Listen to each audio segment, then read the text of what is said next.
আসসালামু আলাইকুম সুপ্রিয় দর্শক বন্ধুরা। এসকে হাসান এগ্রো চ্যানেলের পক্ষ থেকে আমি হাসান মাহমুদ আপনাদের জানাই আন্তরিকভাবে শুভেচ্ছা এবং অভিনন্দন। দর্শক বন্ধুরা, আশা করি আপনারা ভালো আছেন। আপনাদের দোয়ায় আমরাও ভালো আছি। তো শীতের মধ্যে নতুন একটি ভিডিও নিয়ে আপনাদের সামনে আবারও হাজির হলাম। তো আজকে যারা শীতকালে ব্রয়লার মুরগি পালন করছেন এই বিষয় নিয়ে আলোচনা হবে আপনাদের সাথে। তো সমস্ত ভিডিও দেখার জন্য আপনাদের কাছে অনুরোধ রইল, কারণ যদি ভিডিও আপনারা টেনে দেখেন তাহলে কিন্তু সমস্ত বিষয়টা আপনারা বুঝতে পারবেন না। এই জন্য আপনারা অবশ্যই পুরো ভিডিওটি দেখার চেষ্টা করবেন।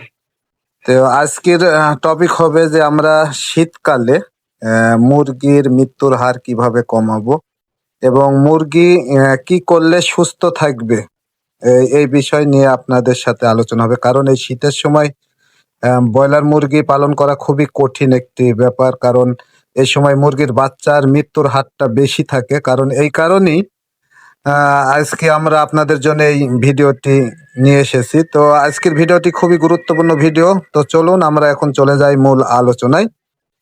তো মূল আলোচনায় যাওয়ার আগে আপনাদের কাছে একটি অনুরোধ, সেটি হচ্ছে যারা আমার এই চ্যানেলটি এখনো সাবস্ক্রাইব করেন নাই তারা অবশ্যই চ্যানেলটি সাবস্ক্রাইব করে রাখবেন, যাতে নতুন নতুন ভিডিও ছাড়া মাত্রই আপনাদের কাছে চলে যায়। তো চলুন আমরা মূল আলোচনা শুরু করি। তো সর্বপ্রথম যে বিষয়টা, যে আমি এর আগে যতগুলো ভিডিও ছেড়েছি, বুডিং এর ভিডিও ছেড়েছি, তো আপনারা দেখেছেন আমি যে একটা বিষয় আপনাদের সাথে সবসময় আলোচনা করি, সেটি হচ্ছে যে ব্রয়লার মুরগির মানে বাচ্চা, বিশেষ করে বুডিংটা খুবই ভালো করে করতে হবে। যদি বুডিংটা ভালো না হয় তাহলে কিন্তু আপনাদের মুরগি 100% আপনাদের আমি গ্যারান্টি দিয়ে বললাম যে আপনাদের মুরগির বিভিন্ন রকমের সমস্যা দেখা দিতে পারে। যেমন আর ব্রয়লার মুরগির মেন সমস্যাই হচ্ছে ঠান্ডা। আর এই মুরগির বুডিংটা যদি ভালো না হয় তাহলে কিন্তু মুরগির এই ঠান্ডার সময় অবশ্যই ঠান্ডাটা বেশি লাগে। তো এই জন্য আপনারা অবশ্যই খেয়াল রাখবেন বুডিংটা যাতে টাইট হয়। আর বুডিং যদি টাইট হয় তাহলে দেখবেন যে আপনার মুরগি সুস্থ থাকবে, ঠান্ডা বা অন্যান্য যে সমস্ত বড় বড় যে রোগগুলি আছে এই রোগগুলি কিন্তু হবে না।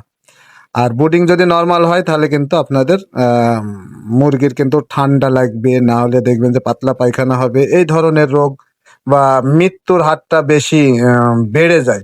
তো ব্রয়লার মুরগির মেন হচ্ছে ঠান্ডা ঠেকাতে হবে। যদি ঠান্ডা ঠেকাতে না পারেন তাহলে কিন্তু আপনার মুরগিতে আপনারা অবশ্যই লস খেয়ে যাবেন। এই জন্য বলছি যে বুডিংটা টাইট করে করবেন।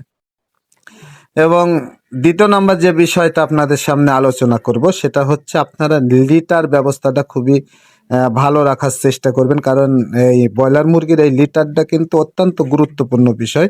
কারণ এই লিটার যদি ভিজা থাকে তাহলে কিন্তু অ্যামাইনো গ্যাস তৈরি হয়। আর এই অ্যামাইনো গ্যাস থেকেই কিন্তু মুরগির বিভিন্ন রকমের এই শীতের সময় বিশেষ করে পানি জমা, তারপরে আপনার ঠান্ডা লাগা, এই এই ভিজা গোড়ার কারণেই কিন্তু এই অসুখগুলা দেখা দেয়। তো এই জন্য বলছি যে আপনারা অবশ্যই লিটারটা অবশ্যই ভালো রাখার চেষ্টা করবেন। যদি কোনো সময় লিটার দেখছেন যে ভিজে গেছে তাহলে অবশ্যই আপনারা লিটারটা পাল্টিয়ে দিবেন এবং শুকনা রাখবেন।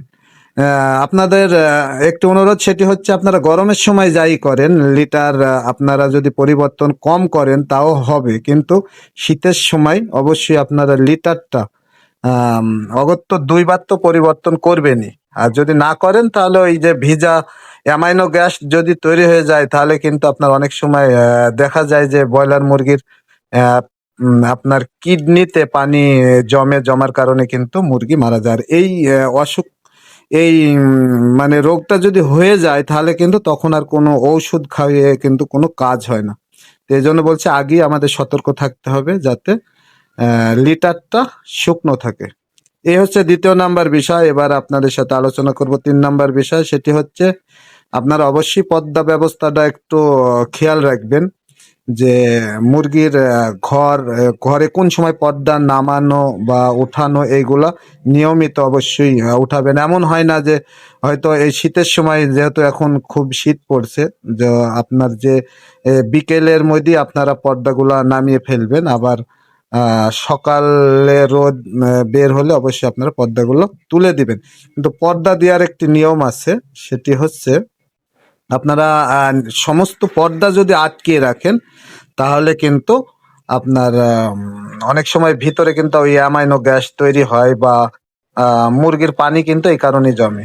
তো এই জন্য বলছি যে দেখবে আপনারা ওই ঘরের উপরে বিশেষ করে ঘরের উপরে আপনারা আধ হাত অথবা ১ হাত মতন জায়গা একটু ফাঁকা রাখার চেষ্টা করবেন। আর মুরগি যদি একটু বড় হয়ে যায় তাহলে অবশ্যই আপনারা সাইডে যেকোনো এক সাইডের পর্দা মাঝে, মাঝে একটু উঠায়ে দিবেন। এই হচ্ছে ৩ নাম্বার বিষয়। আর আরেকটি বিষয় আপনাদেরকে বলি সেটা হচ্ছে শীতের সময় মুরগি দেখবেন খায় কম।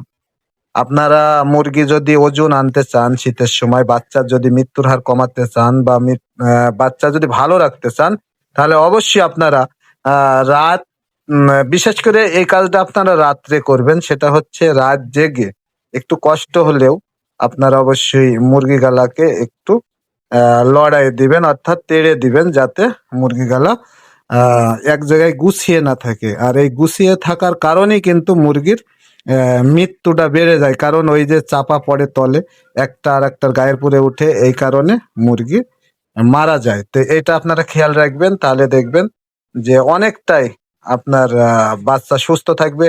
আর রাত্রের এই বিষয়টা কিন্তু খুবই গুরুত্বপূর্ণ। আমি যে বিষয়টা বললাম যে মুরগি আপনারা ১ আধ ঘন্টা পর, পর ১ ঘন্টা বা আধা ঘন্টা যে যেমন পারেন আপনারা মুরগিগুলা একটু সজাগ করে দিবেন। দেখবেন যে যখনই মুরগিগুলা তাড়বেন তখনই ওই মুরগি কিন্তু আ খেতে শুরু করবে। আর যখন দেখবেন যে তাড়বেন না দেখবেন ওই মুরগি কিন্তু চুপ মেরে বসে থাকবে শীতের কারণে। বিশেষ করে গরমে এটা হয় না। তো এইজন্য বলছি আপনারা অবশ্যই মুরগিগুলাকে আ একটু তেড়ে দিবেন। তাহলে দেখবেন যে আপনাদের মুরগি খাবে ভালো এবং মুরগির ওজন ভালো থাকবে এবং সুস্থ থাকবে। তো এই হচ্ছে ৪ টি বিষয়। এই বিষয়গুলো আপনারা খেয়াল রাখবেন। যদি এইভাবে আমি যে নিয়মে বললাম এগুলো আপনারা ফলো করেন দেখবেন ইনশাআল্লাহ আশা করা যায় আপনাদের মুরগির ওজন আসবে ভালো। আর যদি আ আমি যে কথা বলছিলাম যে ৪ টা বিষয় এই শীতের সময় এই ৪ টা জিনিসই কিন্তু খুবই গুরুত্বপূর্ণ। আর এই বিষয়গুলা যদি আপনারা ফলো না করেন তাহলে দেখবেন যে আপনারা পরীক্ষামূলক দেখেন যে এই সময় আপনাদের মুরগিগুলা ওই যে যদি রাত্রে না তাড়েন দেখবেন যে মুরগিগুলা আপনার অনেক মুরগি চাপা খেয়ে মারা যায়। যেহেতু আমার নিজের ফার্ম আছে আমি জানি। এইজন্য আপনাদের সামনে আলোচনা করলাম। তো হয়তো মানুষের অনেক ভুল হতে পারে। তো আমার এই ভিডিওর ভিতরে যদি আমার পরামর্শের ভিতরে কোনো ভুলভ্রান্তি পান তাহলে অবশ্যই আপনারা আমাকে কমেন্টের মাধ্যমে জানাবেন। আমি সেটা সংশোধন করার চেষ্টা করব। আর কেমন ধরনের আপনারা ভিডিও চান সেটাও আপনারা কমেন্ট করে জানাবেন। আমি চেষ্টা করব সেই ধরনের ভিডিও বানানোর জন্য। তো দর্শক বন্ধুরা আশা করি ভিডিওটি ভালো লেগেছে এবং আপনাদের উপকারে আসবে। আপনারা ভিডিওটি পুরা দেখবেন এবং আমাদের এসকে হাসান এগ্রো চ্যানেলের পাশেই থাকবেন। তো দর্শক বন্ধুরা আজকের ভিডিও আর বাড়াবো না, এ পর্যন্তই। আপনারা আমার জন্য দোয়া করবেন, আমার চ্যানেলের পাশে থাকবেন। এই বলে আমি হাসান মাহমুদ আপনাদের কাছ থেকে বিদায় নেব। আপনারা ভালো থাকুন।